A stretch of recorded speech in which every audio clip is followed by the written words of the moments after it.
Good conversation. The one and only Tbuzz. Welcome to the studio. It's been a long time coming. It has been a long time coming. I had to invite my own self. Oh. You know that invite was coming eventually. It's about a time. It's all about time. It's all about things aligning. And want to welcome y'all to In Conversation, a very special episode. If you didn't catch season 1 or season 2, go back on the YouTube. Go check those out. But stick around for this one because it's a special episode with Tbuzz, an amazing polymath. You know that word polymath? Yeah, I recently heard it honestly, I know polyglot meant like he spoke multiple languages. And then somebody said polymath, I want to say 2 weeks ago. And I was like, let me Google that. That sounds good. Right. And I was like, I kind of like this word. Because usually I'm so used to using multidisciplinary or interdisciplinary. But then I heard polymath. I was like, that just sounds slick. And not a lot of people get the polymath right when you're describing who they are. True. But I think it's fitting for individuals like yourself. Grateful. You have been a creative that's not only been able to design things, feature in things, act, dance, host. Hey, man. Curate. Why not? So that's why we got to use polymath. Tbuzz, let's set off this conversation by understanding how did you get just a breadth of creative efforts and discovering that that's something that's your calling, right. And just kind of being a jack of all trades in that sense. Yeah, I think it started all in 2017. I was going to the U at the time studying mathematics, and I had modeled for this promotional thing, and after that it was just a natural evolution. It started with modeling, 1-2 pics here and there, and then the dance part of that was just normal. I think a lot of models that I've encountered usually start with modeling, and over time they become a dancer or a movement director, as they might call it. So the dancing and the modeling part was like twins in a way. And then after being in front of the camera for so long, you start to pick up what happens behind the camera. So then as time went on, I would ask questions. I was curious as well. I think a lot of those skills and those things that you described all came out of curiosity at the end of the day. So I would ask questions with the people that I was shooting with, video photographers, and over time, the knowledge just kept on amassing itself, and it was saving it in a way, in a folder, just saving it and saving it. So after graduation, gave mom the degree. I was like, it's time to explore this world of multidimensionalism or multidimensional word. And yeah, with that came networking. I think a lot of the things that I've been able to do is through the network of people and talent and skills that is around me locally, internationally, at my fingertips, on my phone, on my phone call away. With having all of these people in my network, I really just feel like I can do anything. It unlocks a lot. It does. And when you got in those rooms as a model, did you see other, I feel like there's a little bit of a difference. There's the model that might just hey, I'm here for the shoot. Right, I'm not really trying to make friends or anything. It's just transactional. Then you have others like yourself who are really trying to understand how did this all work. Right. And I think that's a very special trait that everyone should try to understand and add to their tool bag. Just being curious. Curiosity. I think, like you said, when I got into those rooms times and times and over again, I always wonder what could go wrong with anything that's happening. I think that's if there's any skill that I'm this is one skill that God gave me, is the skill of risk management, which is also another thing that I went to school for, is that I just have this innate ability to question what could go wrong, and not even in a pessimistic way, just more in a curious way, can we mitigate a lot of the things that can go wrong? So with that being said, I'll ask the director so the light is set, okay, cool. I'll ask the photographer, is the battery charged? Okay, cool. How are you editing this in post-production? Okay, so you asked me Hey, is the video rolling? Are you sure the video is rolling before we got Exactly. started? And the video was not rolling. Right. So I think it's just this innate ability to like imagine, forecast, or foreshadow what is gonna happen after. I'm a very much interested in post production kind of person. If I'm doing something right now, a lot of my thoughts is also about what's gonna happen after this thing is complete. So when I got into those rooms, I was always asking questions. I was always making sure things was going right, even though it wasn't really my task to do. But that curiosity really has served as a template for a lot of the things that I've learned over my 26 years of life, for sure. Mm-hmm. And you've been blessed to take that knowledge and take that kind of hunger for discovering more to more places than just Minnesota. Right. Like you have traveled the globe. And I think that's probably, at least from my travels, had an influence on how you see the world going forward. Absolutely. And then how you see yourself in it. So being the journeyman that you are, how has that also helped you elevate your creativity and just your overall presence? Right. What did Tyler say? We don't travel everywhere. The only thing we didn't travel is time.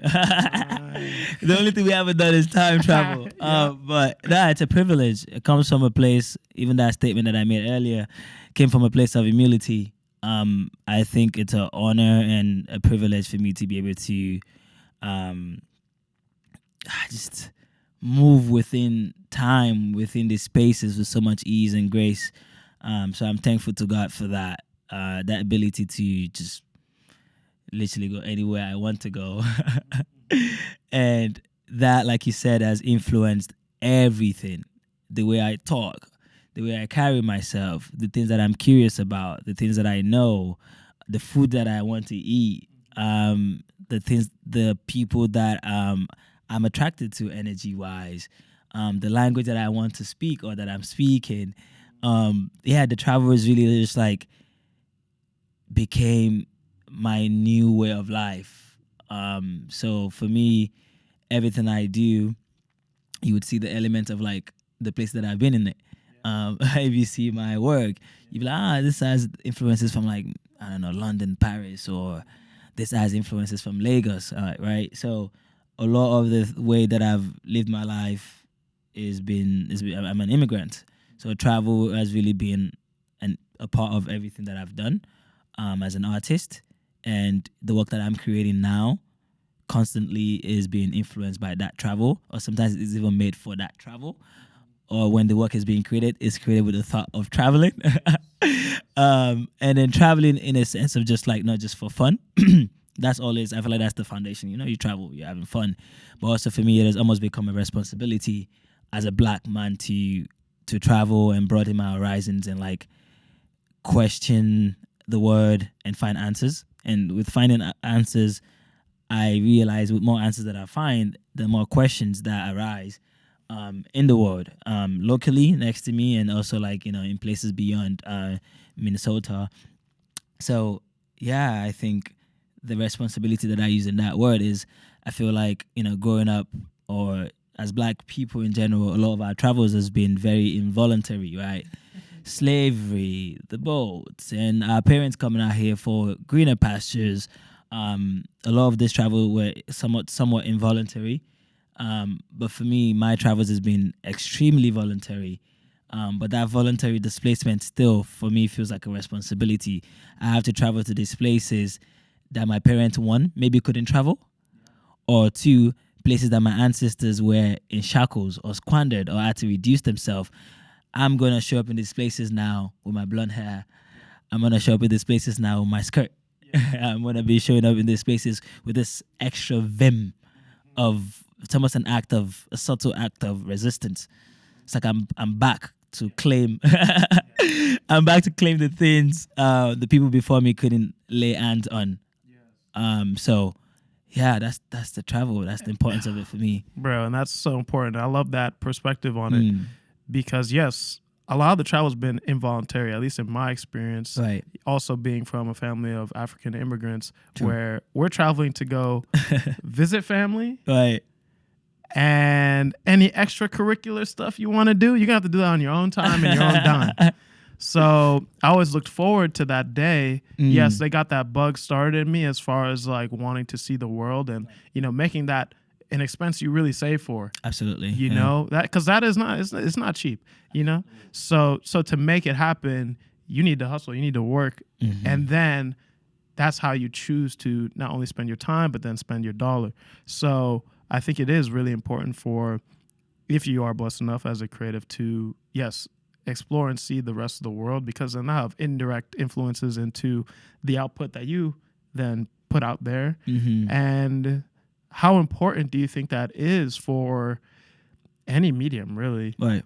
To push themselves, get uncomfortable, and go explore what else is out there. Right. No, I think, I don't know if I found this on Twitter or somebody said it to me, but it said traveling is the new mood board. So, before we're also always on Tumblr. Even still, we're still on Tumblr, man. Always on Tumblr. Still on Tumblr. Still holding it down on Tumblr. Always on Tumblr. Always on Pinterest. Trying to find. Pinterest. Trying to tag something, mood something, pin something. But really, the real pinning is done in the real world. Outside. In new places. Because for me, traveling has become it's shaped my palette so much. Like the way I see life now is so much more different from when I wasn't traveling. The traveling has really set the tone for how I even qualify the medium that I choose to convey the message. Whether it's dancing, filmmaking, making a book, the movements, the act of movement, conveyance, and shifting spaces, broadening horizon, being in discomfort, like you mentioned. I think I've always wanted to be uncomfortable in a way. I hated the idea of comfortability and complacency. I think for me sometimes the two words can be synonyms. So I've always wanted discomfort in a way, just like I wonder what's on the other side. I always am curious about what's on the other side. So traveling enabled me to see that. And I'm not saying every time I traveled I was always uncomfortable, because still we're paying for convenience. Every time I'm traveling now, I'm always looking to pay for convenience. But even beyond that convenience, there's still this discomfort of uncertainty, not knowing what's on the other side. That's a level of discomfort that you have to really embrace and admire to really travel. So yeah. Yeah. And it's not like you've just picked up your suitcases and left everyone behind. Right. You are a prime collaborator. That is the way you talk and the way you simply put your ideas out into the world is through collaboration. And one of your collaborators that you've worked with quite heavily is a friend of ours, Mark. Shout out Mark Odumuyiwa. Mark Khan is the alias. Mark Odumuyiwa. We beyond collaborators, we're really brothers, honestly. We've collaborated together for almost 7 years now. Let's go back to that. What was the first? What's the genesis of the genesis? We were on campus at the U. Actually, I'd walked in to the BSU, the Black Student Union, and I was being introduced to this other Nigerian guy. I was like, "Oh, yo, Wagwa, what you say?" We connected. Just naturally, we connected as brothers. Nigerian men around the world, when they see each other, automatically they're brothers, right? So we already connected. We already had that eye level connection. And I was like, "Oh, what do you do? What do I do?" And then we realized, we're both trying to get into this creative world, and it was perfect. The bonding was very easy. He was a photographer. I was a model heavily at the time. He wanted to shoot something. I wanted to model something. Why not do it together? So I remember after school or after classes, we'd link up and go shoot at Lake Bide Makaska. We shoot there. We shoot on campus next to the Wise Man. We just every time we had any downtime, free time, would connect and work. All through graduation, and after graduation we had more freedom. And then when I went to London for the first time in 2021, actually we went together. So we've really experienced this world together in a way, in a very peculiar way. and we see things very similarly. So that's really like help establish that chemistry even more stronger because we are able to like see things in the same manner, meet eye to eye on a lot of things, and then that just led to what hundreds of collaborations, Literally hundreds of collaborations. yeah, and a lot of good ideas, a lot of bad ideas as well. And I think the bad ideas are really like important as well in shaping. You don't really know. Sometimes I always think about the yin and yang effect of everything in life, that balance. I told my friend the other day, you don't really know endings if you don't know beginnings. Same thing with good and bad. You don't really know good if you don't know bad. You don't really know happiness if you haven't experienced sadness. And it just kind of goes on and on in the same yin and yang balance of life. Is like myself and Mark always weren't afraid to like make bad projects. We actually welcomed the idea of creating things that were not up to par, because then that really set the bar for like how do we improve on this? How do we like elevate this skill that we were both acquiring and like mastering at the time and still mastering as I speak. So yeah, that's how that came about. The yin and the yang, embracing the bad ideas. Yo, and for myself with music, dude, probably if I spend 7 days out of the week making songs or making beats or whatever, Right. probably 3 or 4 of those days, nothing good came out of it. At least nothing good in my opinion, you know. Right. But in order to land on that song that really makes you feel good, and you're like, okay, yeah, this is the one. You got to go through a couple that ain't it. You have to. You can't skip that step. You have to. It's actually important. It's pivotal to like you said, arriving at the good 3, good 4. Yes. So Yeah. And you, not only with Mark, but you've also collaborated with others globally too. yes. Can you highlight, man, what's your wildest connection as far as like, as you reflect on your collaborations that have happened? What's the one that's just like, honestly, that was just maybe luck, or that was just like circumstance? You know what it is, yeah? With the collaborations or like with the connecting, there are certain people that I have connected with and I have yet to really, really work with. But I'm so happy we connected because they've influenced the way that I approach life, the way that I approach creativity. The list goes on and on and on. I'm so, so blessed and honored to be able to be in these spaces, and not only be in these spaces, to be able to like build relationships with people of different background, races, just talent, skills. It's also very like grounding. When I think about it, sometimes I'm like, wow, I'm really blessed and honored to like just have the ability and the ease to like connect with people that speak the same language as me, people that have the same skills as me, people that don't, people that are way better than me, people that are not as good as I am in certain things.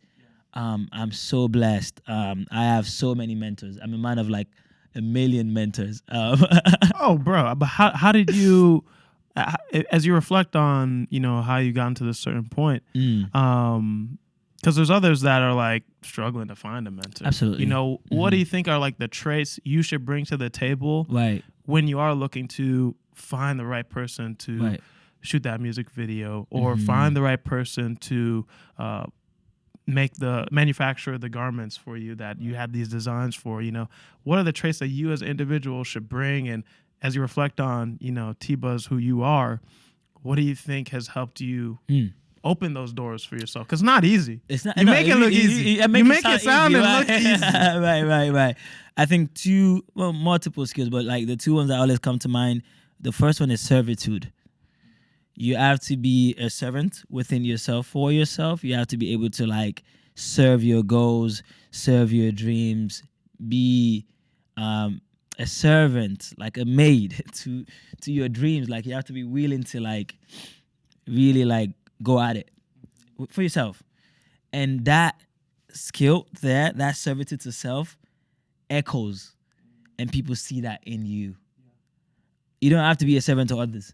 They would see it in you. Like, this person is so like tapped into the servitude of self and the world. I think like for me, like I know serving myself would also serve the world, because I have that benevolence, that goodness in me, that like if I'm doing good things for myself, I'm able to take from that reservoir and share with the world. So like for me, following my dreams, serving myself, staying up at night, so like achieve the things that I want to, that translates into my connections, that they know that if we are to bring this person on as a friend or as a team member, they would go above and beyond to like serve this idea.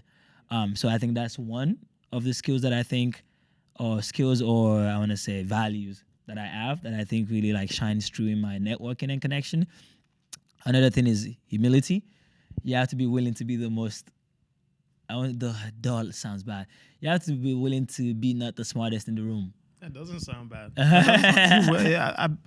There's a quote about how the most brilliant people oftentimes also surround themselves with equally brilliant people in other areas that they're not good at. Right. And that's what brings them up and elevates them. So exactly. No, you're not wrong in saying exactly. So like for me, I learned very quickly at a very young adult age that I do not need to be the smartest in the room. Better yet, I don't want to be the smartest in the room. I just have to keep on mastering my skills, craft, art, enough that I can contribute to the room. So in that individualistic thought, I also have my community in mind. I want to master my skills. I want to learn more so that when I come into the room, I'm not just like an empty vessel. I want to be able to contribute to this tank that we're all trying to fill as a team player, as a role player. So with me, with that came, that humility of like knowing that like, okay, knowledge is vast. I only know so much. When you approach people in that manner, because everybody, we all want to be able to teach and instill knowledge in people. It's like part of, I don't know, humanity. So when you approach people in that manner, people are always looking to like contribute to you in a way. So for me, I've been lucky enough to meet people from different backgrounds of like art, and like telling them like, yo, I appreciate what you do. I'm a fan of what you do. This is the way I think I can contribute to what you do.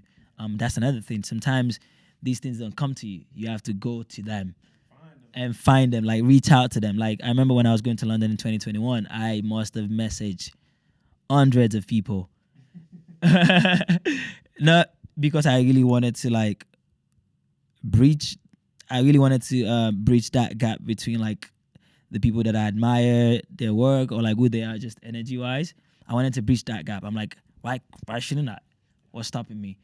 So like reaching out is another very powerful skill. Like, and I know that's easier said than done, but like really like putting that fear away and like reaching out to people, and also in the most simplest ways. It doesn't have to be tactically sound. Something as simple as like your energy, you messaging somebody telling them like your energy, protrudes through the screen, or like, oh, I love the vibe of your work. It's because at the end of the day, we all bleed, we all laugh, we all sweat. So at the end of the day, these people, it boils down to humanity. These people are humane, they're human. You can reach them by saying the simplest things. You don't have to craft the most there's time for everything. There's times where you have to craft the most tactically piercing email to get that opportunity or proposal. But there's also times where you can just send a simple message and that person might connect with you off of that. So, yeah. But more than just a, hey, what's up? Hey, what's up works sometimes too. But, really though, like really finding why you want to connect with that person, even if it's like spending an hour just looking at their work. And, mentioning, that's how I connect with a lot of people. I look at what they do. I look at what they like. And this is not even a creeping up on them. It's just like looking at the work. I'm like, yo, this part of your work resonate with me. A lot of people I connected with, that was our opening grounds. Like, yo, like, this part of your work is something that, a language that I speak. I really love this about your work. And they're like, yo, I'm glad you see that. Like, that's something like people don't see about my work, but I'm glad you see it. And boom, eternal bond. Man, that's really powerful, and I'm glad you kind of put it there in simple terms, and I hope people can take that and find a small way to use that in their own life as they're trying to go down this road of being a creative, whatever that is, right? Right. and that toolkit that you have shines through with the execution of something to say. Something to say. I had the pleasure of being a part of it. I'm gonna tell a quick story here. So this was 2022. Correct. Tbuzz made a group chat of like the wizards of the Minneapolis St. Paul scene of artists, and he said, "Yo, I got this opportunity. I got this idea for a photo shoot and a kind of editorial piece. Trust me on this." Right. Basically, just trust me on this. Just trust me. I don't know where it's going. Just it's good. And I don't think at that point we had like formally worked together, but we knew each other. Of course, yes. And I'd seen your work, and I'd known enough of you to trust you in that respect. So 2022, we somehow found a day that worked for everyone.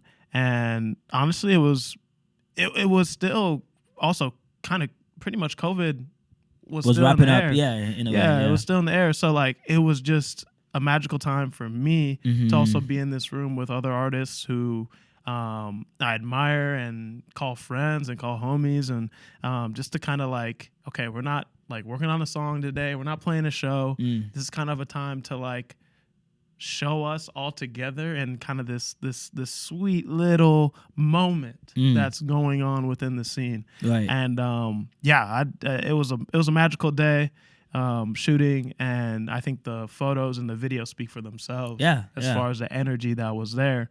And that doesn't go without saying, thank you to you for having that vision and pushing that through. Right. And I know because after the shoot, we were talking about being featured in some magazines that, we won't say your name, but you missed out. You missed out. I'm sending a shot to you. I mean, it starts with a D, ends with A's. So do the math. But we had that hopefulness of, it being seen there. Right. But honestly, even it didn't matter. And honestly, from you even planted that seed, like, yo, if that don't work out, we gonna find a way and we're gonna do it right. It's gonna be seen. So fast forward, a couple years later, we're finally it's finally out there, and right. that expectation of what it could be was definitely met. Like to see that imprint. So for y'all that he's gonna talk about something to say, but for y'all that don't have the magazine, get one. Oh, it really is beautiful. It's really beautiful. Not even because I made it or like contributed to the making it. It's just quality work. You cannot deny quality work, whether it's made in Minneapolis, in Tokyo, in Lagos, in Paris. It doesn't matter where. Yeah, you cannot deny quality work, and that there is quality work. It is quality work, and I'm glad that project definitely was one of the first projects I was like, okay, it's a no-brainer. This is Minneapolis. Yes. You know what I mean? Yes, sir. And I still think about that day. It plays back in my head very vividly. We have voice memos from that day. We have videos from that day. We have pictures from that day. So it really is a full experience. Like, it was documented as well. And I'm so glad that it was documented in the way that it was, because sometimes I still go back and play that voice memo and just crack up and just laugh. Yeah. Just from like the beautiful energy, the soul that you can hear in everybody. Everybody was just so happy to be there. And I was so happy to have been able to put that together. And that moment still feels like a warm embrace for me, if I'm being honest. Being in a room with so many people that I admire, musically, as artists, or as photographers, as videographers, but also as humans, like people that I just love the energy and the vibe. Because sometimes what it boils down to for me is like the vibe and the energy. There's so many talented people in the world that I don't want to work with because I just don't, the energy is not attractive to me. And my body naturally just filters out bad energy. Bad energy, stay far away. But to be in that room with so much great enthusiasm, so much great I want to be here energy was so beautiful. It felt really warm and felt like Minneapolis. Minneapolis is warm, even though we have our long winters, but still, Minnesota is such a warm, cozy place for me. So that memory is a very warm memory. And like you said, it was always about why are we doing this? It's not who are we doing it for. So it's why are we doing this? So it didn't matter that it didn't make that magazine that I had intended that it was gonna make. It didn't matter. All that mattered was that why are we doing this? And like I told you guys, I want this era of Minneapolis to be remembered like no other. Is why we're doing this. What they say, if you take photos, you can remember the memories forever. Same. I wanted us to remember you and I and the other people that were part of this project. I want the city beyond as well to remember us forever. Also give back to the city that's given us so much. Like for a lot of us, Minneapolis has been the backdrop for us, and like Rihanna said, it's been a place of convergence. We all come from different places. Me, you, Milo, Zach, everybody comes from like different places. Immigrants. That is true. Actually, now that I think about that part too, Right. yeah, none of us are like truly Minnesotan. Not that I can Like think we're of. first generation Minnesota. Yeah. Yeah. Not that I can think of, but like everybody come from such varying and different backgrounds, and for us to like meet here and converge is so beautiful. So Minneapolis, Minnesota is really a place of convergence for me, or the way I imagine it. But the city, the state has been a backdrop for a lot of the things that we've created. Like I started modeling here, I started doing everything here, and it's always a good thing to give back to wherever you're from, or wherever you reside, wherever your vicinity, your environment, to contribute. So yeah, that was the intention behind that, really. What was the, I know Mark also, his name is on the front as well, but obviously there's a lot of folks involved to get it to the end product that it Right. was. Can you talk about the beginning of this idea of something to say and how that just kind of got its root? Yeah. Mark, again, I'm doing you a shout out to Mark. I want to say 2022 talked about the idea of like a magazine. Because again, the biggest part of this magazine for us is when we started out, we wanted to be in a magazine in Minnesota, right? For Mark, really, he wanted to echo the voices of the city. Like the word said itself, something to say. There's so many people that have something to say. There's so many artists that are creating such quality work. So for Mark, it all started as this thing of like, we want to echo the voices. We have something really, truly valuable to say. So that's how we started for Mark, 2022, I believe. 2023, then we kind of had the body part of the vehicle, but we needed tires.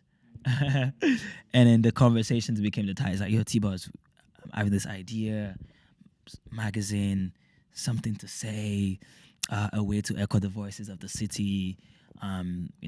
We all come from this place called Minnesota, and so much quality people, so much quality work is coming out, but like it's not being amplified.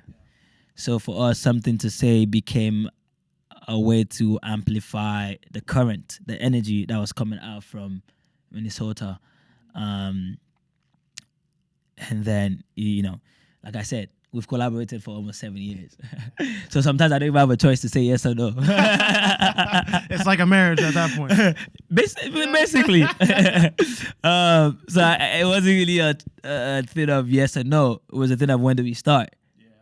So when he brought up the idea, and the roles weren't even really defined then. It was just like, okay, how do we bring this to life? What role can I play? And I was like, yo, I think I can reach out to people. I enjoy actually reaching out to people. Like, I love voice notes. I don't know why it's so exciting for me. So I started sending my voice notes all around, doing interviews, reaching out to people, telling them why we want them to be a part of the magazine and what it truly means to us and what it would mean to the city to have their work. And then Mark, doing the groundwork of like designing, working with our graphic designer, Ray. Shout out to Ray for helping bring this to life as well. And then, reaching out to the artists, that was, a process in itself. Because you know how you artists are, man. You guys like to take time to reply to everything. But it was a beautiful experience nonetheless. But reaching out to artists, setting up these conversations, setting up these interviews, collecting their work, saving the work, sharing it with the graphic designer, going back and forth with graphic designer, references on top of references, and thinking about ways to make this cool, but also true to Minnesota, true to ourselves.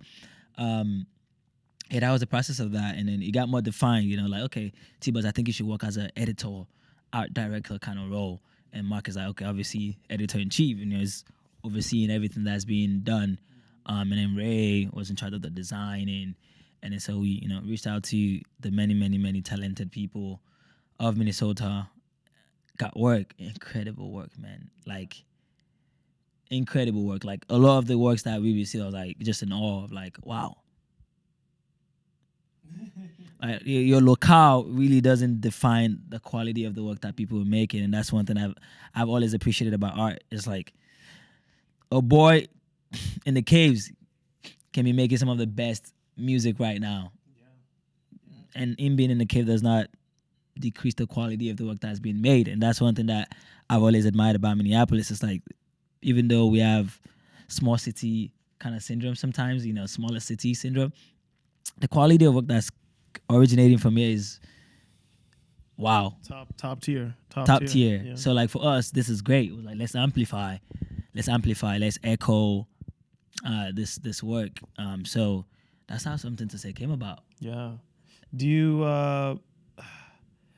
you think that Something to Say also comes from a sense of like, man, we can't wait around for someone else or something else to do this for us? Because, we have publications here. Yeah.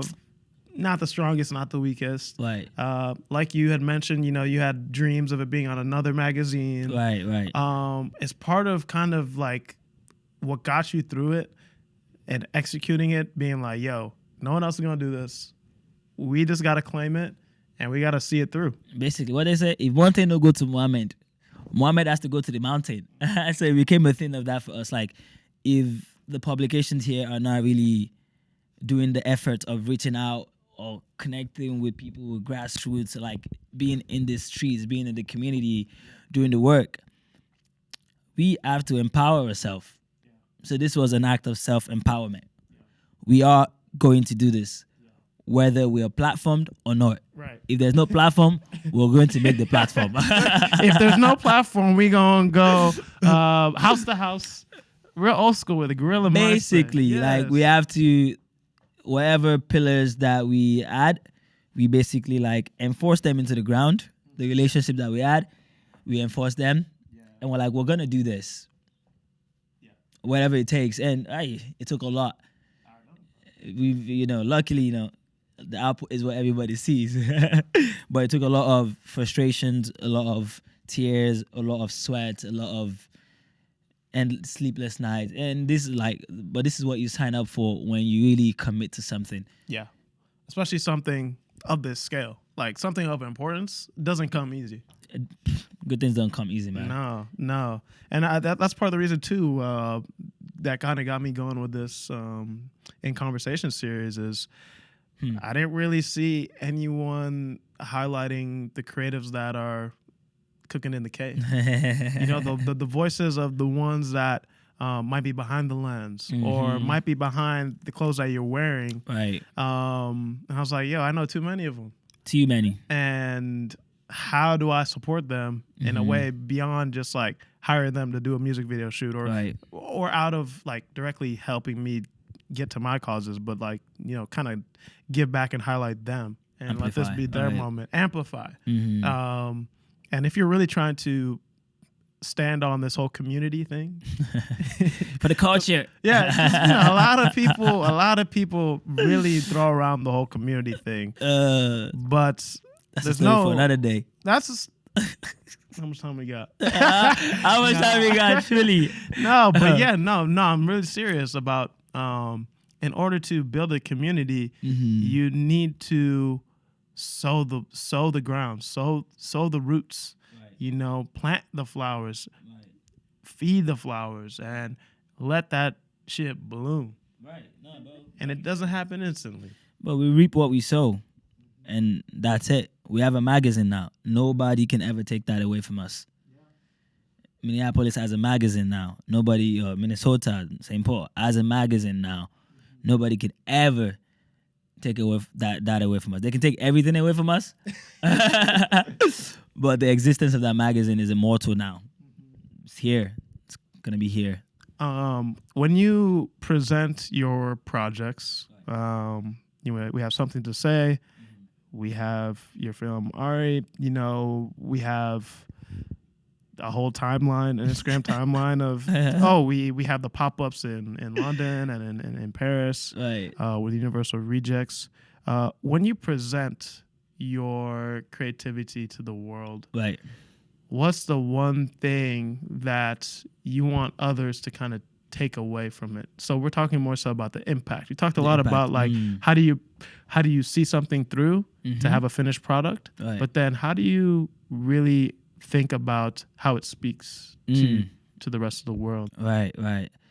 Ooh, that's a great question. I think one of the things that I always think about when I'm creating work is community, audience. Who are you creating the work for? When we made Are, we wanted to bridge this gap. There's this Afro-diasporic community that there's always this gap between us. And for me, I wanted to use that to close that gap in a way, educate, bridge. The intention with that was that. The intention with something to say simply was the community, the city.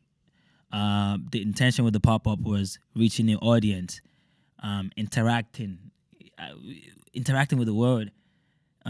For me, like when I say nearby, sometimes when I think of nearby for me is like London. I'm around the corner. Yeah, but like so for me, when I think of my work, it's so vast in a way, and I think the word is expansive in such a way that like your work can reach people in Fiji through TikTok. So with that being said, when we are creating this work, we have to keep that in mind, that this work that we're creating can reach hundreds, thousands, maybe even millions, depending on how it's shared and platformed. And so with that being said, the word then becomes the audience, not just your locale, not just your friends, not just like the job opportunities you're trying to get.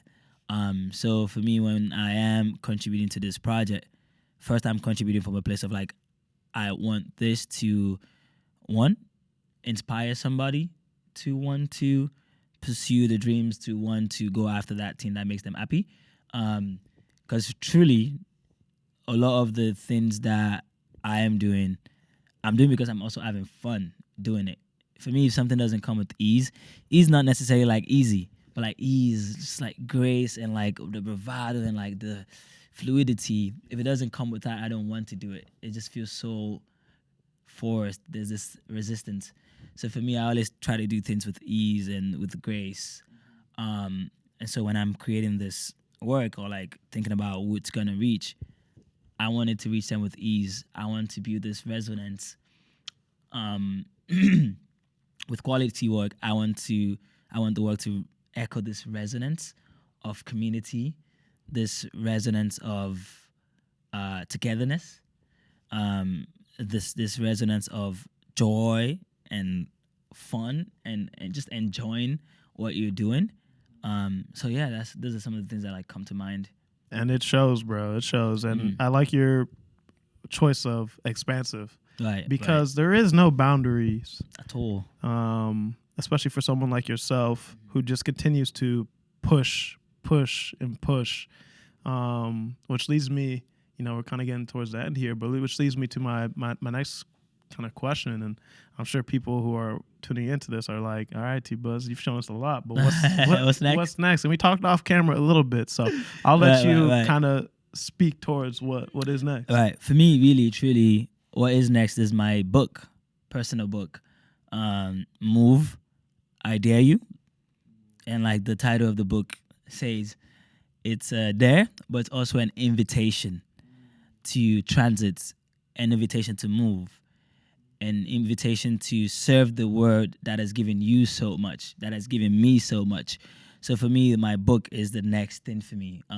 It's in production right now. Fingers crossed on certain dates that we're working with, but open to launch the pre-order in April, which is now. yeah. Open to launch the pre-order. Might be up right now.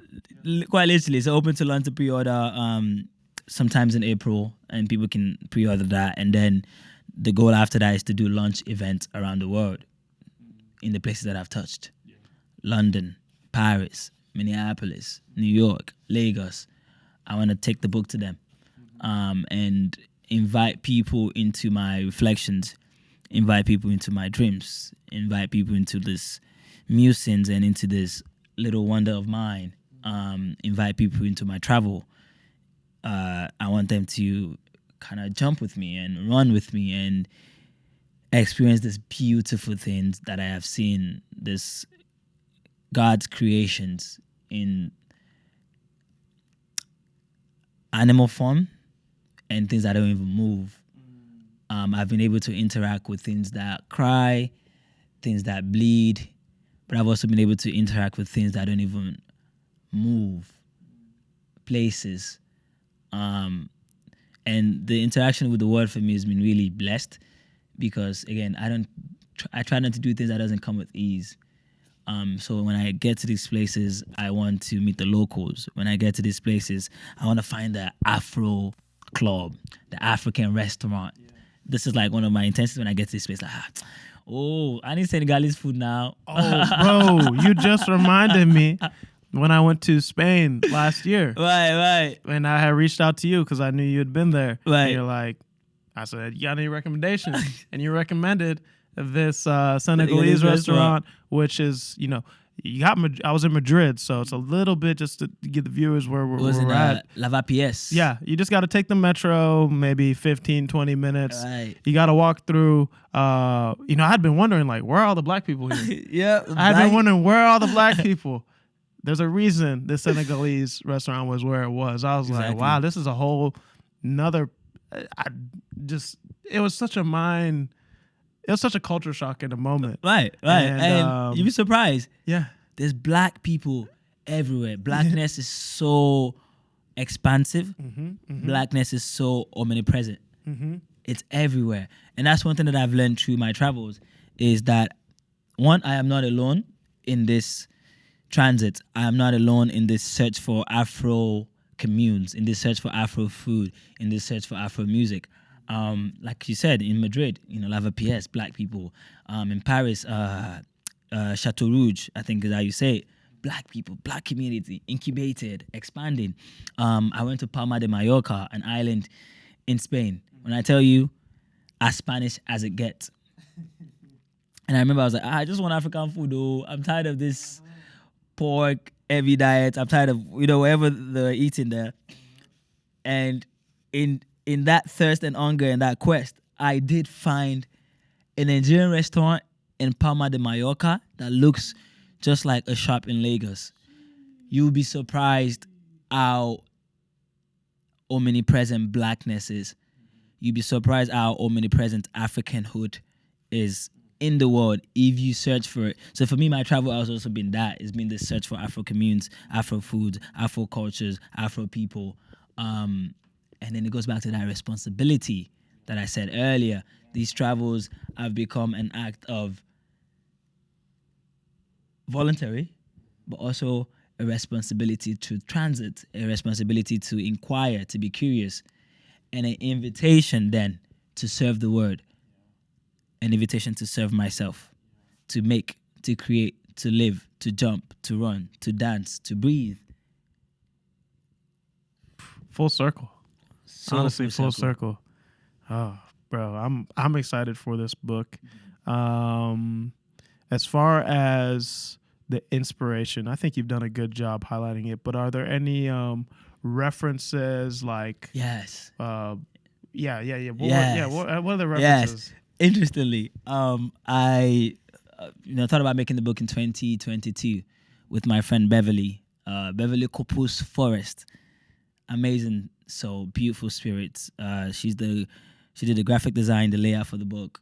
Genius. I mean, I've been honored, to say the least, to have met geniuses in my path, in my travels. But Beverly and I, 2022, February 27th, that was day one. I remember, we're like, I reached out to her like, I want to make something tangible to kind of immortalize my travel. She was studying, I believe, architectural design at CSM at the time in London. And said, I'm nearing graduation soon. I want to make something tangible. I was like, okay, let's make a book. That was the beginning of it all. And that, evolution. It started as this kind of book to this kind of book, to this kind of book. But eventually we landed on something like, okay, this is the book that will be made with the budget that we have, with the ideas that we have. And then the book was being made. And in the book being made, I was always having conversation with people from around the world about this book that I'm making, this dream of mine, this little wonder of mine. And then a friend of mine named Rio, she's actually based here. I was talking to her about the book, and she's like, this book reminds me of this. I was like, what? There's this book called The Negro Motorist. It's this guidebook that was made back in the, I want to say 80s, 90s, probably 80s. And it was this guidebook for black people. It kind of it was the time of Jim Crow, it was the Jim Crow era. So it kind of guided them on where to eat, where to play. I've also heard this referred to as the Green Book. The Green Book, yes, yes, the Green Book. Yep. In conversation with Rio, she had mentioned like this reminded me of the Green Book, and I did my research. This is post my book being made, so this didn't really inspire it, but this is like things that I have found to resemble in a way. But the Green Book, I think, was made out of that involuntary displacement, right? Black people were being forced to run. Black people were being forced to like displace themselves to find comfortability, to find safety. So the Green Book became the guide for where they can feel safe, where they can commune, where they can eat. My book, on the other end, is made out of voluntary displacement, voluntary movement, but it still serves as a guide in a different way. A guide to reclaiming blackness. A friend of mine who did the text edition for the book, Plantation Ayomide, in writing, she edited my writing for the book, and she said, we're not stuck anymore. We're beacons of joy. We're beacons of hope. We are act of reclamation. So for me, this book is reclaiming the omnipresence of blackness. This book is a subtle act of resistance of blackhood, black boy joy. You will feel it. Feel it. You can't deny the magnitude of that is blackness, Africanness. It was so vast, so expansive. So the Green Book is one of the books that I've seen, and again, this is not even in comparison to the book, because the importance of that book then was nothing compared to mine. What it served then, wow, a book that guided people on where they can feel safe. Wow, the intentionality behind that is just so crazy to think about. But like I said, my book in a way references that, in that it is an invitation to move. It is also an act of servitude, as that book was. Another book I've read or like looked at in making this is I think it's called No Matter Where You Travel, You're Black. And I didn't even really dive deep into that book, but just the title in itself was enough. I'm bookmarking that. It kind of reminded you like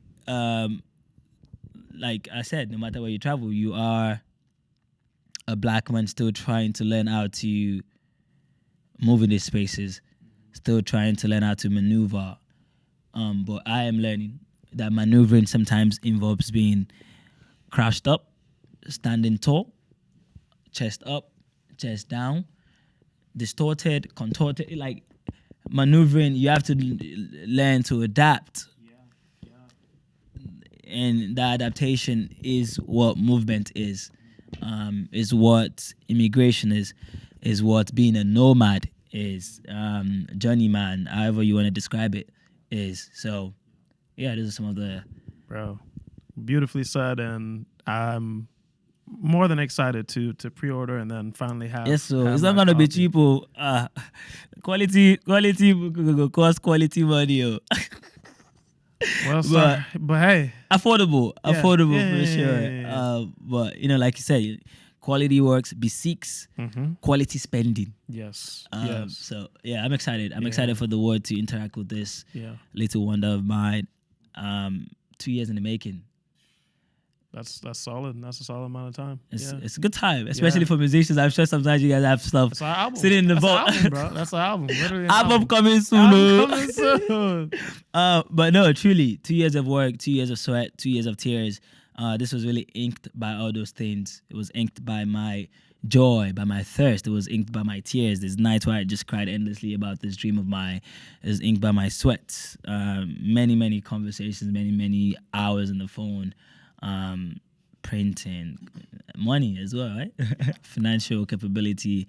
Thankful that I can do this for sure. But yeah, I'm honored. I'm glad to be serving the world, serving myself with this little wonder of mine. Let's not call it little. That's the humility speaking. Let's not call it little. It's little it's not even big. the size. It's big. It's such my baby, such my it's because it started very much as an infant, and then it's grown and evolved in conversation. It's evolved in delivery. It's evolved in intentionality.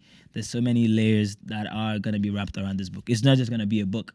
There's gonna be things that are gonna be shared while the book is being shared that really would bring this book to the caliber of work that I admire in the world, for sure. Tbuzz, this has been a wonderful conversation. Yeah, I'm glad. That's why I had to invite myself. I was like, I just had this conversation now. He had something to say. Something to say. No, indeed. Before you get out of here, you've dropped a lot of gems, a lot of nuggets. For someone who's watching this and has been like, yo, Tbuzz, he's that guy, I've been wanting to work with him, or right. I admire and I aspire. What's one bit of advice you can give them right now as we close this out that hopefully will help them, maybe see the world a little differently, or figure out, what's their calling, what's their purpose, discovering that for themselves. Right. A few things. I think it goes back to that servitude. For me, I've always kind of, as a Nigerian, we've been told you can do anything. But with that knowledge, with that commitment comes like servitude. But servitude itself is an act of leadership. If you really think about it, leaders are like always willing to sacrifice. They're compassionate. They're willing to like compromise. So servitude in itself is an act of leadership. Because I know that word sometimes might have a lesser, it might sound like, oh, you're putting yourself in a lesser place connotation, but not really. It's a place of leadership. So I think that's one thing that has really like continued to like fuel me, is that another thing that has and will, and I know I would want to contribute to the world, is relationships. Oof. Man, you got to nurture relationships. You can't just have relationships.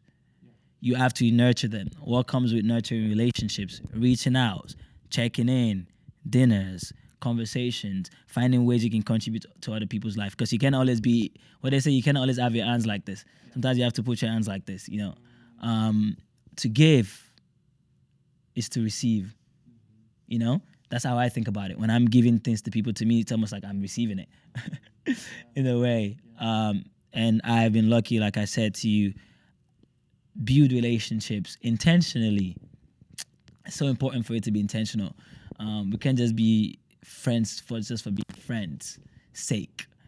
Intentionally nurturing relationship has really been something that like it also spills over into everything that you do. When you intentionally nurture your relationship with your friends, you would tend to see that you intentionally nurture your relationship with yourself, with your partners, with your work, with your community, with your environment.